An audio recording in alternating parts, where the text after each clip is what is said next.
오늘 우리에게 주신 하나님 말씀 에베소서 16번째 에베소 4장 11절로 16절 말씀 은혜로운 목소리와 함께 읽고 지난주 속사람의 강건함에 대한 영상을 요약해서 나누겠습니다. 같이 읽겠습니다. 시작. 그가 어떤 사람은 사도로, 어떤 사람은 선지자로, 어떤 사람은 복음 전하는 자로, 어떤 사람은 목사와 교사로 삼으셨으니 이는 성도를 온전하게 하여 봉사의 일을 하게 하며 그리스도의 몸을 세우려 하심이라. 우리가 다 하나님의 아들을 믿는 것과 아는 일에 하나가 되어 온전한 사람을 이루어 그리스도의 장성한 분량이 충만한 데까지 이르리니, 이는 우리가 이제부터 어린아이가 되지 아니하여 사람의 속임수와 간사한 유혹에 빠져 온갖 교훈의 풍조에 밀려 요동하지 않게 하려 함이라. 오직 사랑 안에서 참된 것을 하여 범사에 그에게까지 자랄지라. 그는 머리니 곧 그리스도라. 그에게서 온 몸이 각 마디를 통하여 도움을 받음으로 연결되고 결합되어 각 지체의 분량대로 역사하여 그 몸을 자라게 하며 사랑 안에서 스스로 세우느니라. 아멘. 할렐루야. 다시 묻습니다. 여러분 속사람이 강건하십니까? 에베소 안에는 바울의 두 기도가 기둥처럼 받치고 있어요. 첫 번째 기도 에베소 1장 15절로 19절 지혜와 계시의 영을 주셔서 내가 믿는 나의 하나님이 어떤 분인지 알게 해주십시오. 내 마음의 눈을 밝혀주셔서 내가 누군지, 왜 지원받았는지, 왜 오늘을 살고 있는지를 알게 해주십시오. 우리는 이걸 신학이라고 이름했습니다.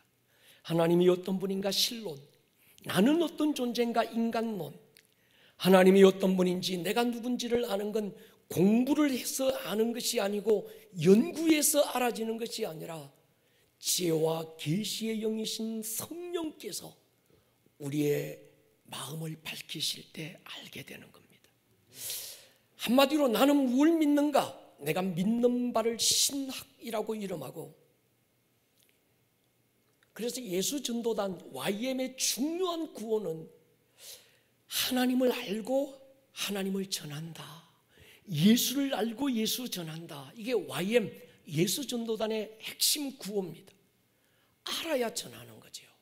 모르면 전할 수가 없는 거죠.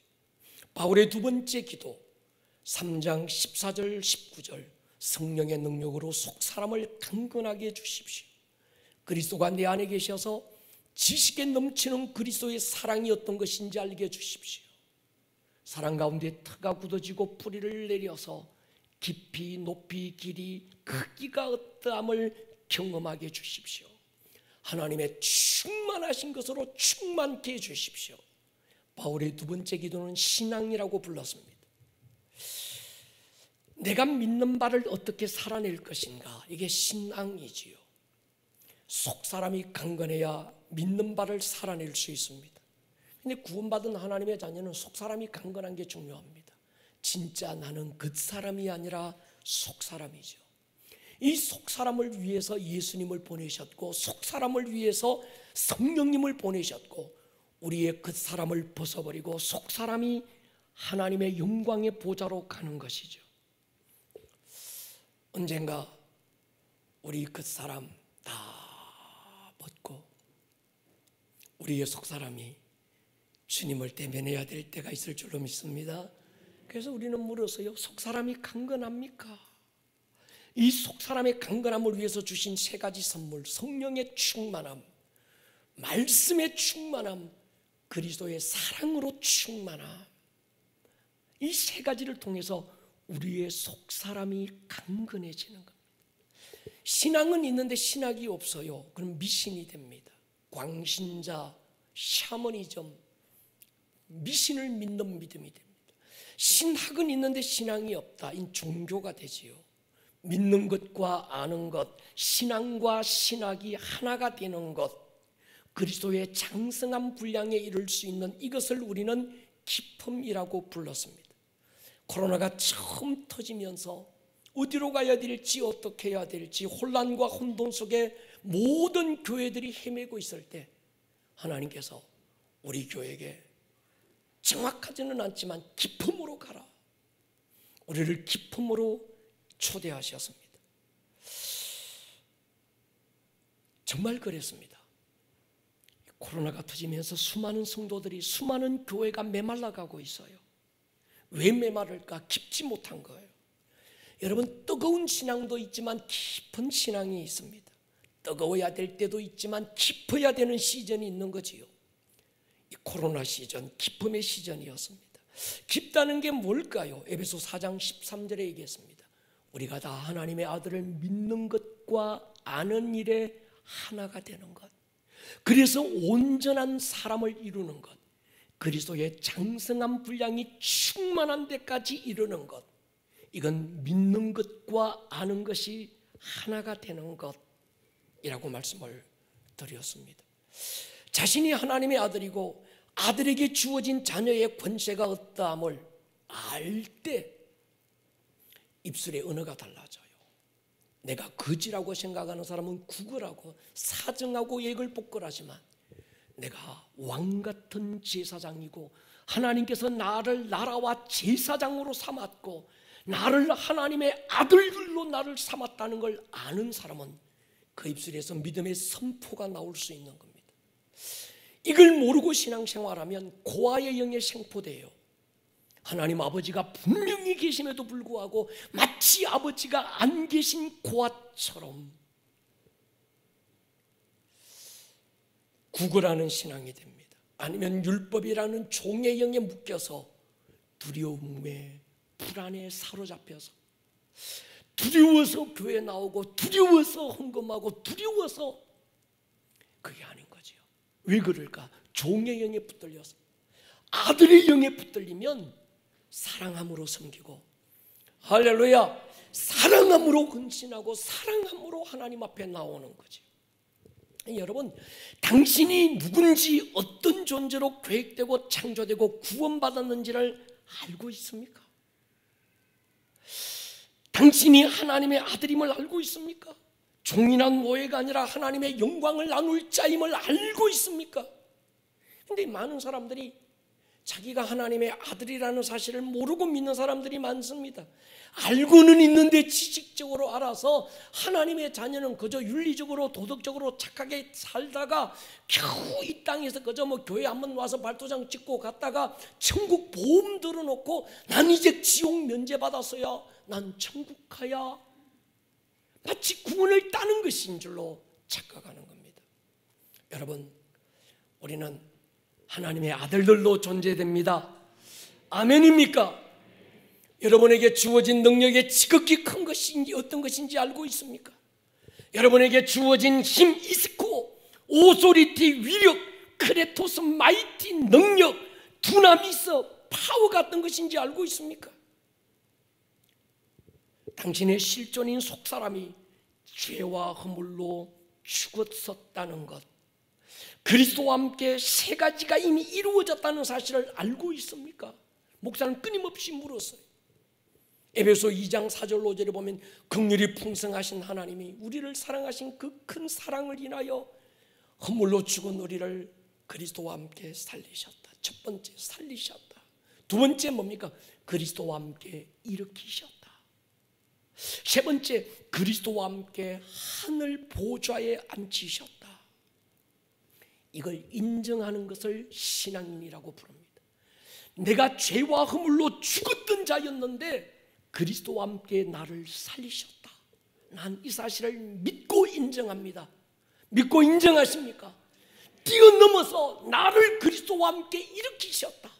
여러분, 이 사실을 믿고 인정하십니까? 그걸 뛰어넘어서 하늘 보좌에 앉히셨다. 믿고 인정하십니까? 그걸 믿고 인정하는 신앙의 행위를 세례라고 이름합니다.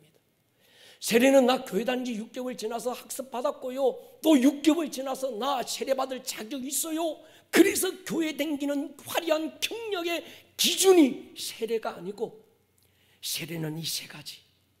나는 그리스도와 함께 살았어요.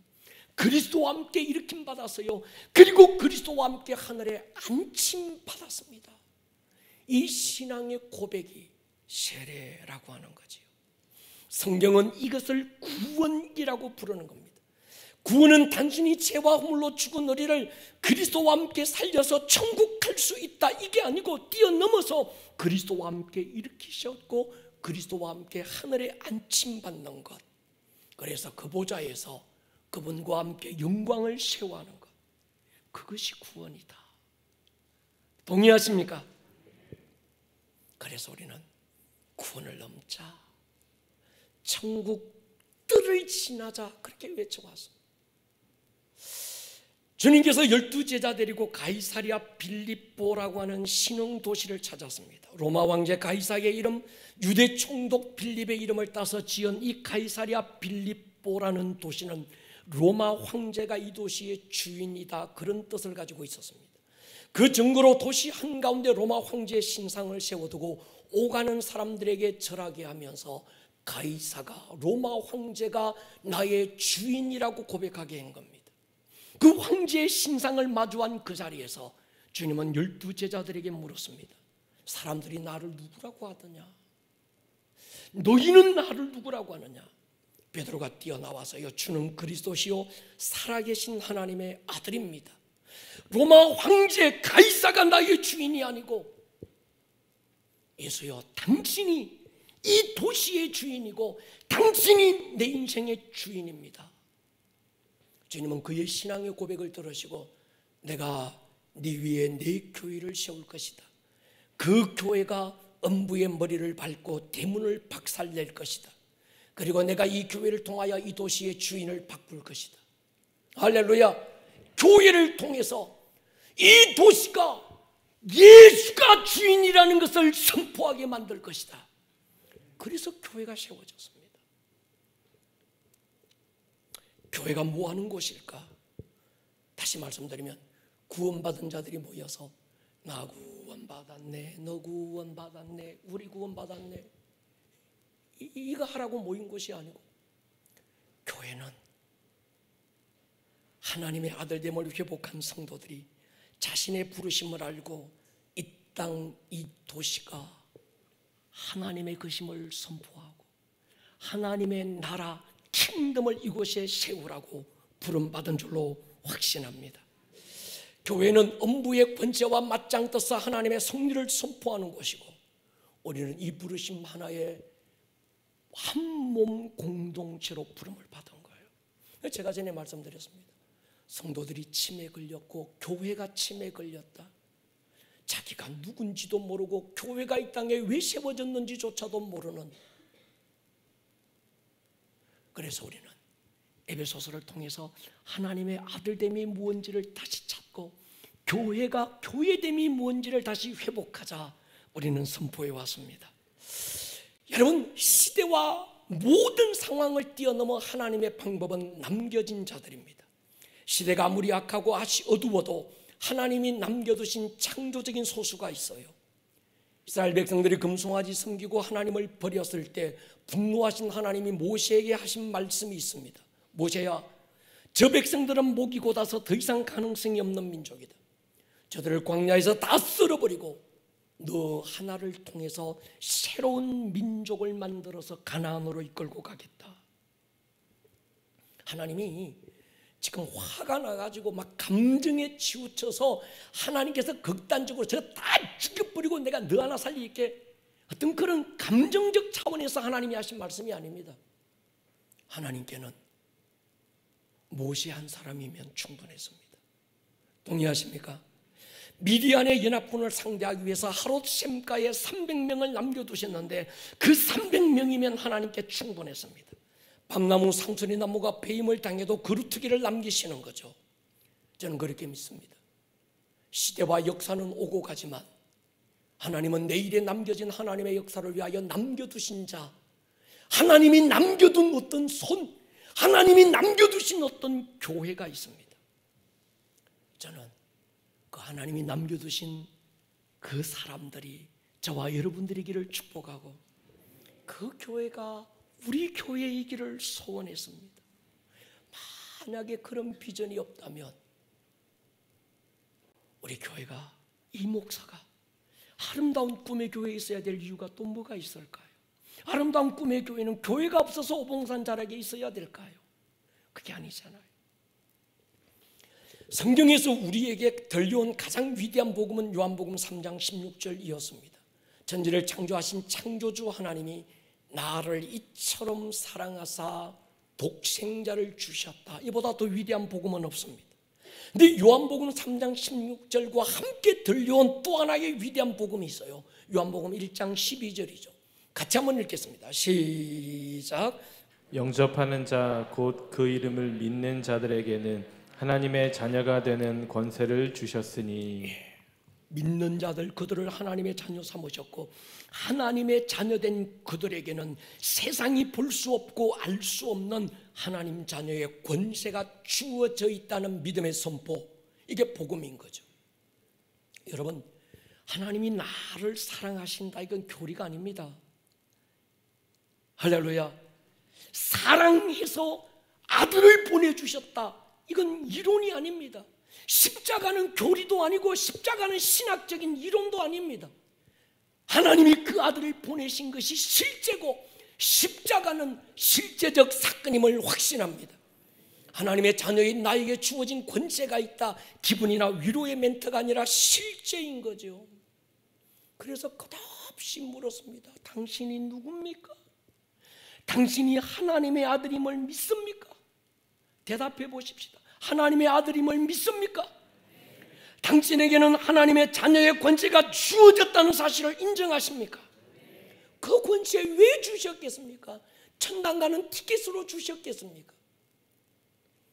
우리가 믿고 단순하게 천당 가는 것이 끝이라면 하나님의 자녀들에게 주어진 권세는 무엇 때문입니까? 하나님의 자녀의 권세는 부르심을 위해서 주신 선물이죠. 할렐루야. 여러분, 전쟁터에 나가는 군사가 나라에서 자기에게 어떤 총을 주어 손에 들려줬는데 이게 뭐하는 물건이고 이러면 안 되잖아요. 이게 도대체 뭐하는 물건이고, 손에 총 들고 군사가 전쟁터 나가면서 이게 뭐지? 왜 주었지? 이러면 안 되는 거죠. 영적 전쟁의 한복판에서 하나님께서 나에게 주신 능력과 권세와 위력이 뭔지를 아셔야 합니다. 할렐루야. 주님은 12제자를 파송하실 때 그냥 보내지 않았어요. 겉으로는 전대도 가지지 마라, 두벌 옷도 입지 마라, 지팡이도 짚지 마라, 빈손으로 가라. 그래서 제자들은 자기들이 빈손으로 아무것도 없는 채 맨몸으로 가는 줄 알았어요.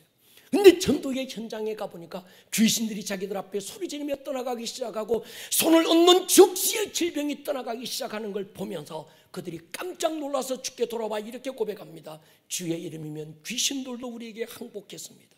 주님이 대답했습니다. 내가 뱀과 전갈을 밟고 원수의 모든 능력을 취할 권세를 너희에게 이미 주었다. 너희를 해할 자가 결단코 없을 것이다. 여러분, 이것이죠. 이스쿠오, 크레토스, 투나미스. 자기들은 아무것도 없이 그저 가라고 하니까 모든 것 버려두고 맨몸으로 빈손으로 가는 줄 알았는데, 이미 맨손이고 빈몸인 줄 알았는데 가서 보니까 그들 안에는 이스쿠오가 있었어요. 그들 안에는 크레토스가 있었습니다. 그들 안에는 두나미스가 이미 주어져 있는 거예요. 이 사실을 인정하십니까? 요즘 제가 주일 저녁이면 7시부터 저녁 10시 반까지 해플 트리니티 신학 대학원 대학교 총장인 김윤희 총장님과 줌으로 몇몇 목사님들과 함께 소그룹에서 어떤 공부를 하고 있어요. 피곤하더만요. 하루 종일 제자훈련, 사역훈련 하고 예배 드리고 저녁에 가면 3시간 반을 줌이라는 고기 조그만 데 들여다보고 참 힘들더라고요. 근데 그 김윤희 총장이 누군가 하면 우리 대한민국 한때 CCC의 어떤 CCC를 세워서 큰 획을 그었던 김중곤 목사님의 딸이 그 김윤희 총장입니다. 이분이 그 미팅에서 이런 얘기를 해서요. 선십과 킹십을 얘기하지는 않았지만 그리스도인이 세상에서 직업을 통해서 일을 하는 목적이 뭘까? 세상 사람들은 돈 벌고 먹고 마시려고 하지만 그리스도인은 같은 일을 하고 같은 직업에서 일하고 있지만 목적이 달라야 된다는 거예요. 왜 일합니까? 먹고 살려고. 그건 아니라는 거예요. 그건 믿지 않는 이방인들이 하는 거라는 겁니다. 그럼 그리스도인은 왜 그 직장에 다녀야 되고 왜 그 사업을 해야 됩니까? 왜 내게 주어진 그 직업에서 내가 그 일을 해야 됩니까? 할 때 창세기 1장 26절, 인간이 타락하기 전 하나님께서 아담에게 주신 다스리고 지배하고 정복해라, 이 마귀에게 뺏겨버렸던 그 하나님의 창조의 질서를 회복하기 위해서 우리는 그 일을 하는 거예요. 동의하십니까? 예, 이게 선십인 거죠. 여러분 보십시오. 요셉이 보디발의 집에서 보디발을 섬기고 그를 위해서 일하는 노예로 살았습니다. 그런데 하나님 뭐라고 하는 거예요? 내가 요셉과, 하나님이 요셉과 함께 하심으로 요셉을 형통하게 하셨더라. 보세요. 요셉이 보디발의 집에 들어가서 선교한 거 아닙니다. 예수 믿으십시오 막 그거 아닙니다. 그냥 보디발의 집에 가서 보디발의 종이 돼서 보디발을 섬긴 거예요. 그런데 하나님이 요셉이 하는 그 섬김의 일을 하나님이 함께 해서 하나님이 그 일을 성공시켰다는 거예요. 그러면 그 일은 성력이 되는 거예요. 그게 하나님의 일입니다. 요셉이 감옥에 들어가서 죄수들에게 복음 전하고 막 그들을 회개시키고 안 그랬습니다. 그들을 물 떠다주고 그들 뭐 더러운 거 씻겨주고 치워주고. 그런데 하나님께서 요셉과 함께 하심으로 요셉이 뭐예요? 형통하게 하셨더라. 여러분 지난주 금요철야 때 우리 박진혁 TCC 박진혁 목사님이 와서 그 얘기했습니다. 어떤 불로 섬기고 있습니까? 교회 안에서 아론의 어떤 두 아들처럼 제사장이 돼서 설교하고 찬양 인도하고 예배를 인도하고 그래서 막 선교지 뛰어나가서 막 복음 전해야 하나님의 일입니까? 아니라는 거예요. 그렇게 한다고 할지라도 다른 불이라면 그건 하나님의 일이 아닌 거예요.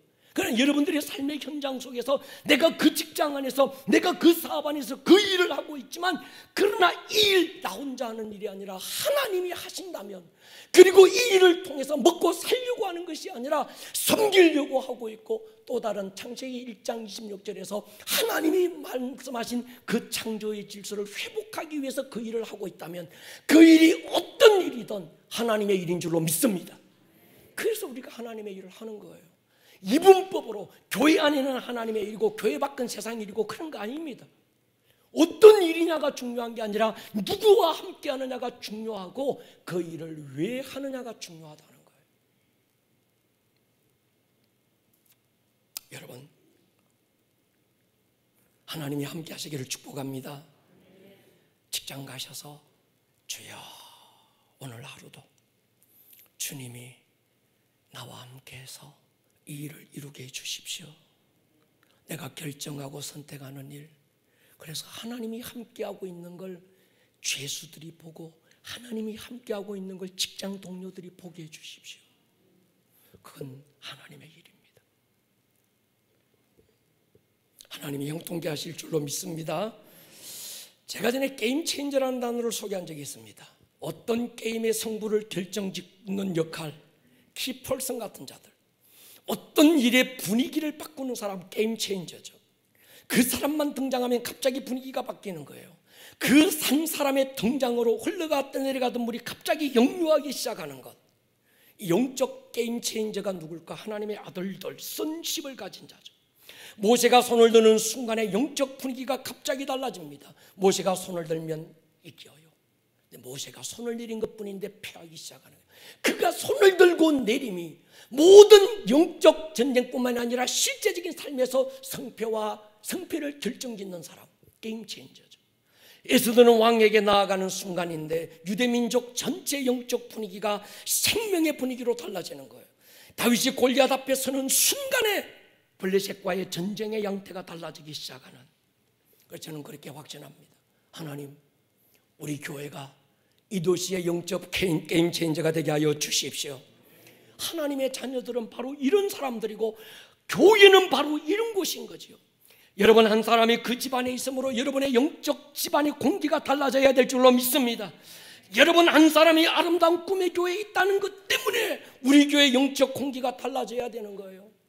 수없는 예배가 드려지고 수많은 사람들이 예배가 함께 드려지고 있지만 어떤 한 사람의 예배자, 그가 하나님 앞에 두 손 딱 드는 순간에 그 교회 안에 영적 공기가 달라지고, 할렐루야, 하나님의 임재와 하나님의 나라가 내려올 수 있는, 끌어당길 수 있는 사람.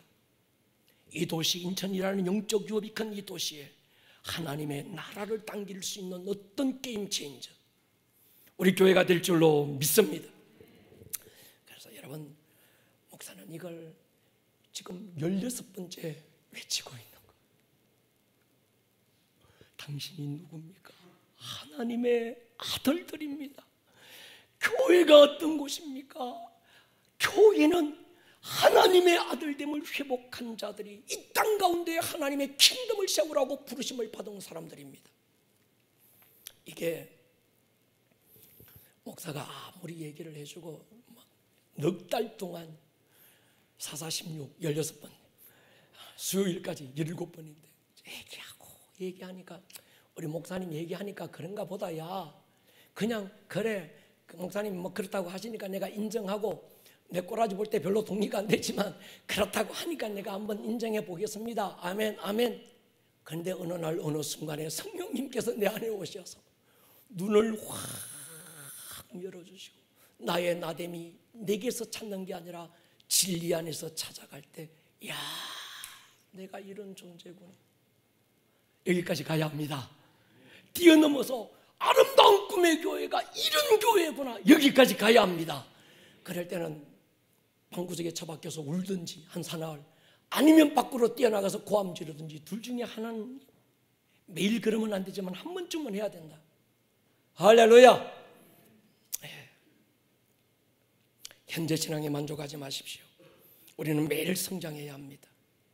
우리는 나이는 먹어갈 수 있지만 아름답게 익어가야 합니다. 우리 안에는 하나님의 형상이 있습니다. 만물이 하나님의 아들들이 나타나기를 고대하는 이유는, 그래서 저는 그렇게 믿어요.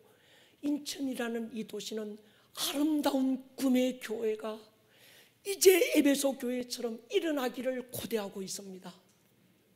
별로 안 믿어집니까? 저는 그것 때문에 가슴이 벅차요. 우리를 통해서 인천이 회복될 것입니다. 그래서 우리는 제2의 인천 상륙작전을 선포하고, 하나님, 우리 교회가 그런 교회가 되게 주십시오. 우리 안에는 힘과 위력과 능력이 주어져 있습니다. 이스쿠, 크레토스, 두나미스, 하나님의 자녀의 권세가 있다는 걸 아셔야 합니다. 이 능력 왜 주셨을까? 그냥 이 땅에서 복 받고, 이 땅에서 그냥 뭐 먹고 마시고, 이 땅에서 그저 뭐 더 잘 되고 더 잘 되라고 주셨는가? 아닌 거예요. 그렇다면 하나님이 세상을 이처럼 사랑하사 예수를 주는 게 아니라 하나님이 세상을 이처럼 사랑하사 돈다발을 줘야 맞습니다. 하나님이 이처럼 우리를 사랑하사 아들을 주고 성령을 보내주시고 이스쿠오와 크리토스와 두나미스를 주신 이유는 구원받으라고 주신 것이 아니라 부르심을 이루라고. 할렐루야. 영적 전쟁을 통해서 이 도시 가운데 하나님의 나라를 세우라고 하나님께서 이 세 가지 권세를 주셨습니다. 이것이 에베소서 1장부터 3장까지 바울의 선포였어요.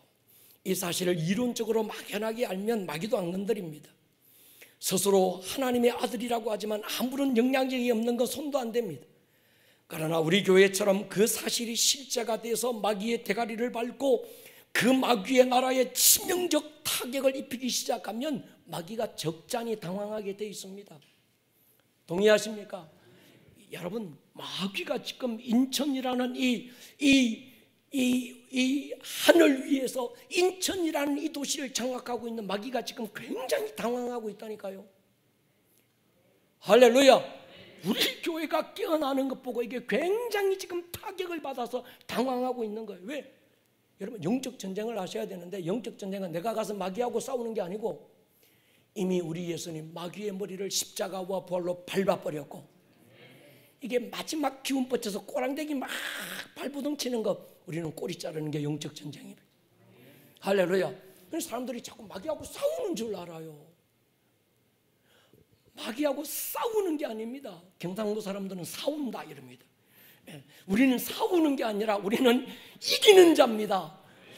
우리 예수님이 싸워서 이미 대가리 밟아버렸고, 마귀는 예수님의 발 아래서 대가리 밟혀서 죽어가고 꼬리 흔들고 있고, 우리는 성령의 금을 뽑아서 꼬리 자르는 거예요. 그건 할 수 있지 않냐는 거예요. 그게 영적 전쟁입니다. 이걸 알면요, 영적 전쟁 간단합니다. 할렐루야. 바울이 강력하게 선포하고 있는 복음 다시 정리합니다. 너희는 태어나기도 전부터 죄와 허물로 죽었고 이 세상 풍속을 쫓고 본질상 진노의 자녀였고 사망의 권세를 가진 마귀의 종이었다. 그런 너희를 그리스도와 함께 살렸고 일으키셨고 하늘에 앉히셨다. 할렐루야.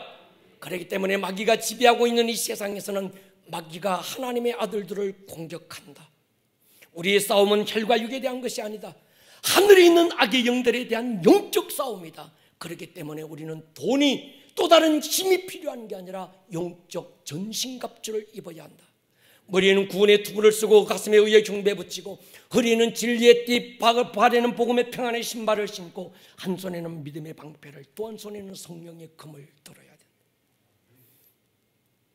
이기기 위해서 싸우지 말고 주님 마귀의 머리를 밟았으니 우리는 성령의 금을 뽑아서 꼬랑대기 팍 자르고 성리의 축배를 주와 함께 들 자들이다.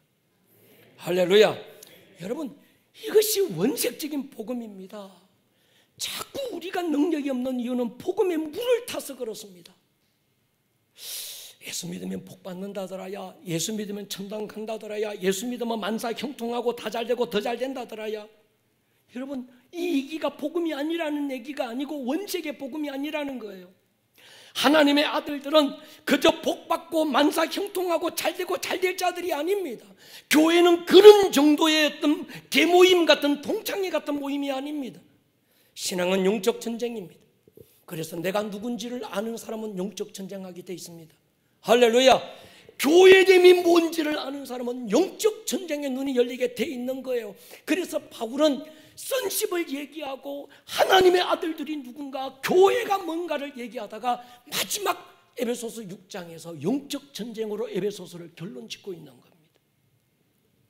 동의하십니까? 하나님의 나라, 영적 전쟁 굉장히 중요하죠. 우리는 이 두 가지 하나님의 나라, 우리 교회의 중요한 영적 DNA를 만든 또 하나의 복음, 하나님 나라의 복음, 가야 될 하나님의 나라도 있지만 우리 안에 임하는 하나님의 나라가 있습니다. 할렐루야.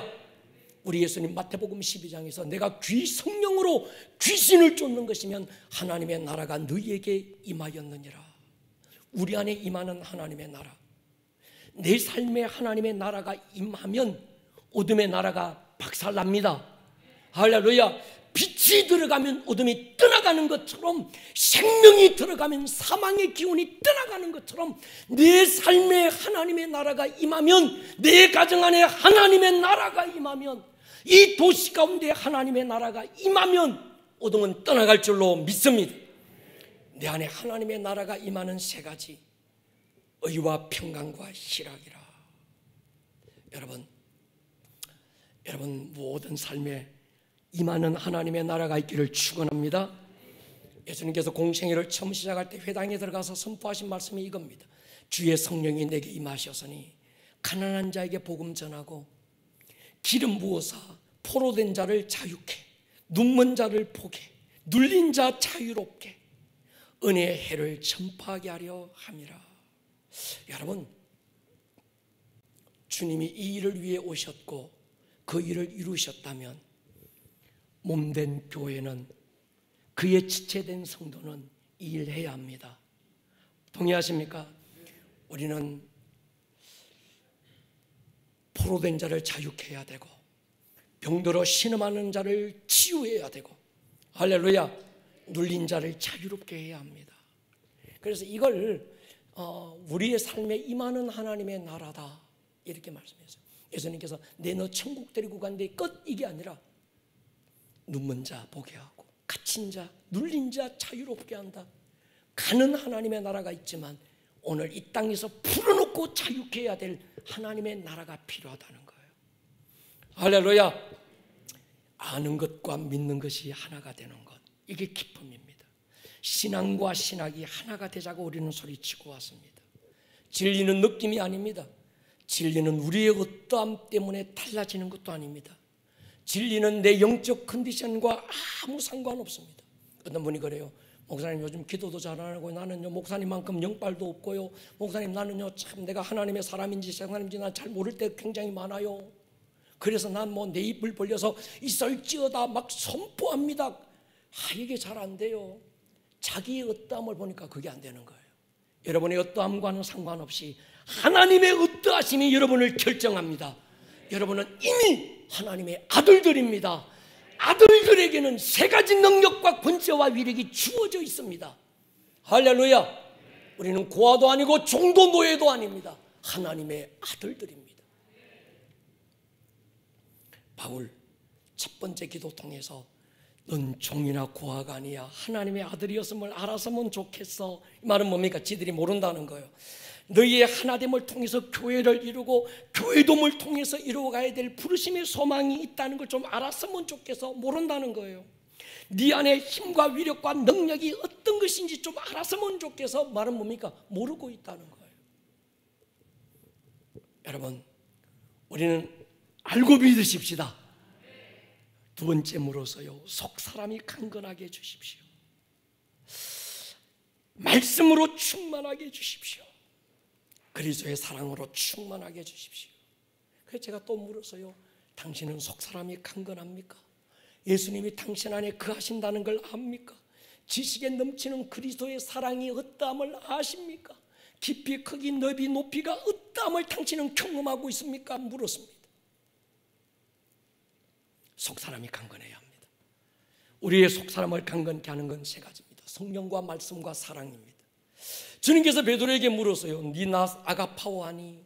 이 말은 질문이나 어떤 피해자에게 신문하는 거나 아니면 주님이 막 도전으로 주는 게 아니라 고백이었어요.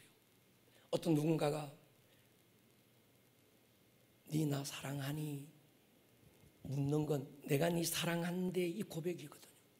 사랑도 안 하면서 니네 사랑하나 물으면 이거 미친 개입니다. 할렐루야.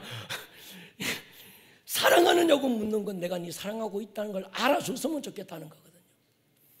너 나 사랑하니? 내 양을 먹여라. 내 양을 치라.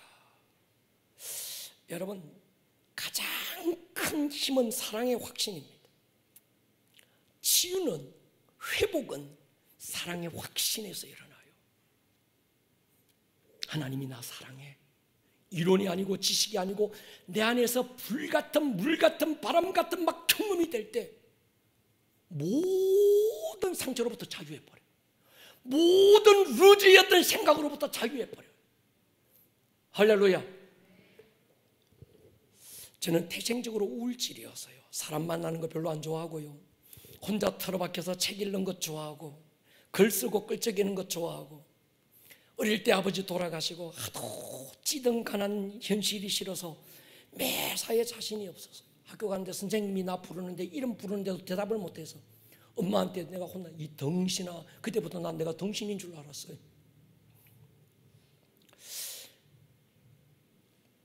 여기서 벗어나는 게 뭘까? 그게 운동이라고 생각했습니다. 그래서 뭐 이런 스포츠 한 게 아니고 격투기 같은 격한 운동에 뛰어들었습니다. 링 위에서 시합을 올라가면 상대방이 저보고 살기가 돈대요. 지금은 제 눈빛이 얼마나 온유하고 할렐루야 따뜻하고 막 그렇습니까? 근데 전에는요 제 눈에 살기가 돌았어요. 살 이유가 없었어요. 학대하자. 그러니까 여러분, 죽으려고 올라가는 사람을 누가 이겨요? 제가 실력이 좋아서 대한민국에서 제가 우승한 게 아니고 가난이 저를 그렇게 만들었고 죽으려고 작정하니까 아무도 못 덤비더만요. 여러분, 그런 제가 예수님을 만나고 성령님이 제 안에 임하면서 달라지기 시작했습니다. 그리스도 안에서 내가 새로운 피조물이 됐다는 분명한 경험적인 사건이, 내가 하나님의 아들이고 그 아들됨의 권세가 20대 초반부터 제게서 나타나기 시작하면서 길 걸어가는데 아무 말도 안 했는데 어떤 사람 안에 숨어있던 악한 영들이 소리치며 뛰어나오기 시작했습니다. 손을 얹고 기도했을 뿐인데 병이 떠나가기 시작했습니다. 세상에 두려운 게 없었습니다. 28살에 목사 안수 받고 29살에 교회를 개척하면서 지금까지 저의 모든 존재의 근거는 진리 안에서 찾았어요. 왜 살아야 되느냐? 삶의 이유도 진리 안에서, 나에게 부르심도 진리 안에서 찾기 시작했습니다. 여러분, 에베소 1장 2장까지의 선포, 내가 누구냐, 교회가 무엇냐, 존재에 대한 것, 3장부터 5장까지는 바울의 두 번째 기도, 살아내는 것. 그래서 수요일 에베소서 마지막에서 영적 전쟁을 통해서 이루어 나가야 될 하나님의 나라에 대한 것으로 끝날 겁니다. 아는 것과 믿는 것, 믿는 것과 사는 것이 하나가 되는 것, 기도와 말씀이 구원을 넘어 부르심으로 가는 것, 그게 기뻐지는 거죠.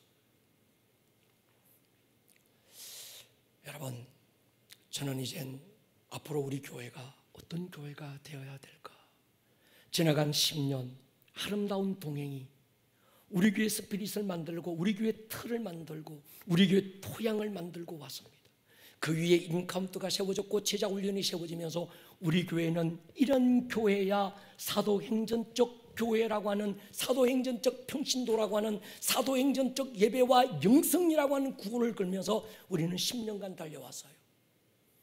그리고 코로나가 터졌고 하나님은 새 시즌을 선포하셨고, 이제 코로나 이후 우리 교회는 과거의 그 모습으로 갈 수가 없습니다.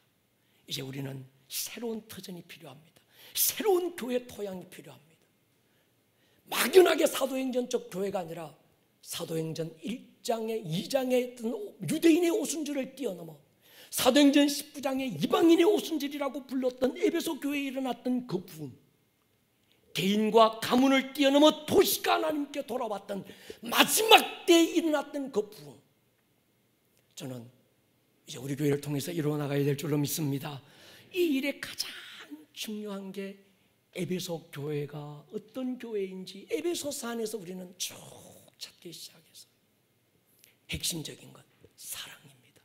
할렐루야. 사랑 가운데 뿌리를 내리고 사랑 가운데 터가 굳어지고 지식에 넘치는 그리스도의 사랑을 알아서 사랑의 너비, 길이, 높이, 크기가 어떠함이 우리 교회 안에 가득 나누어질 때 우리 교회는 그 일을 이룰 것입니다.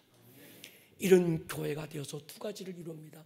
에베소서 4장에서 말씀하셨던 것처럼 각 마디를 통해서 온몸이 자라고 성숙해지는 거예요. 그러니까 하나님의 아들들은 어디서 성장합니까? 교회 공동체 안에서 성장하는 거예요. 할렐루야. 성장한 이들은 무하는 자들입니까? 영적 전쟁에서 하나님의 그 나라를 이루고 그 킹덤을 세우라고 우리 교회가 세워진 거예요. 그래서 교회는 두 가지 때문에 필요합니다. 하나님의 자녀들의 성장, 또 하나는 영적 전쟁. 할렐루야. 우리 교회는 이런 교회가 될 거예요. 그러기 위해서 우리 교회 가장 중요한 핵심적인 스피릿을 그동안 다 나누고 마지막 결론이 뭔가 하면 사랑이었습니다. 할렐루야. 사랑이 답입니다. 동의하십니까? 사람의 사랑이 아니라 그리스도의 사랑, 지식에 넘치는 그리스도의 사랑이 교회를 교회되게 만드는 거예요. 그래서 교회는 정죄하는 것이 아닙니다. 교회는 내 자랑하는 것도 아니고요, 내 마음에 들고 내 생각에 맞는 그 사람만 모이는 것이 교회가 아닙니다. 교회 안에는 내 마음에 안 드는 사람도 와야 되고, 교회 안에는 전혀 나와 어울릴 수 없는 그 사람도 모여야 되고, 거기서 하나가 돼서 서로가 서로에서 마디를 통해서 연합되고 연결되고 결합돼서 세워가고 성장시켜가고 그들이 모여서 마하나임 하나님의 군대가 되는 거예요. 할렐루야. 그러므로 여러분, 아름다운 꿈의 교회에 오셔서는 누구도 정죄하지 마십시오. 정죄는 당신의 몫이 아닙니다. 사랑만이 당신의 몫입니다. 할렐루야. 끝없이 사랑하고 내 인간적인 사랑이 아니라 그리스도의 사랑을 나누어 주어서 용서하고 품어주고 끌어안고 함께 세워져가는 그런 교회, 그 교회가 영적 전쟁에서 승리하는 거예요. 머리를 한번 숙여보십시다.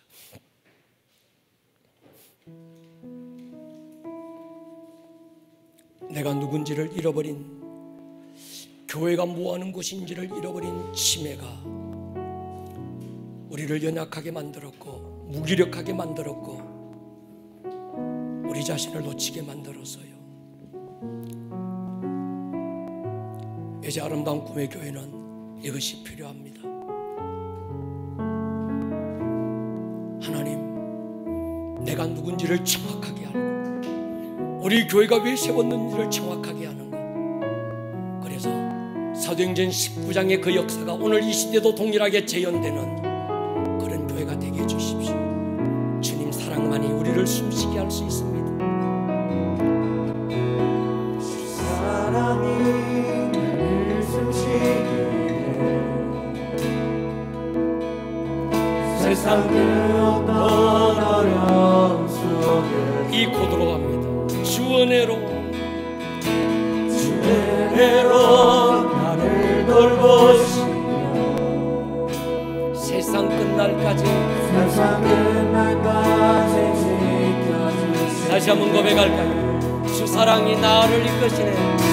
주 사랑이 나를 이끄시네 내가 갈 수 없는 내가 갈 수 없는 그곳을 주의 사랑만이 나를 붙들 수 있습니다. 주의 사랑만이 나를 인도하시며 세상 끝날까지 인도하시네 두 손 들고 우리 한번 고백할까요? 다리가 불편하지 않은 분은 자리에서 일어서셔도 좋습니다. 주님만이 내 마음을 만져주십시오. 주님만이 내 마음을 만지네 어느 누구도 나를 향하시니 주님의 사랑을 끊을 수 없네 주님만이 내 능력이시며 주님만이 나의 구원이시네 어느 누구도 나를 향하시니 주님의 사랑을 끊을 수 없네. 이 시간 한번 기도하고 싶습니다. 우리 에베소서 전체를 통해서 우리에게 들려왔던 복음, 오늘 그 복음이 여러분의 입으로 선포되고 시인될 때 여러분 안에 하나님의 나라가 임할 것입니다. 이 시간 주님, 내가 누군지, 우리 교회가 뭐하러 세워졌는지, 영적 전쟁이 뭔지 우리가 알게 하여 주십시오. 지혜와 계시의 영을 부어주십시오. 마음의 눈을 밝혀주십시오. 속사람을 강건하게 해주십시오.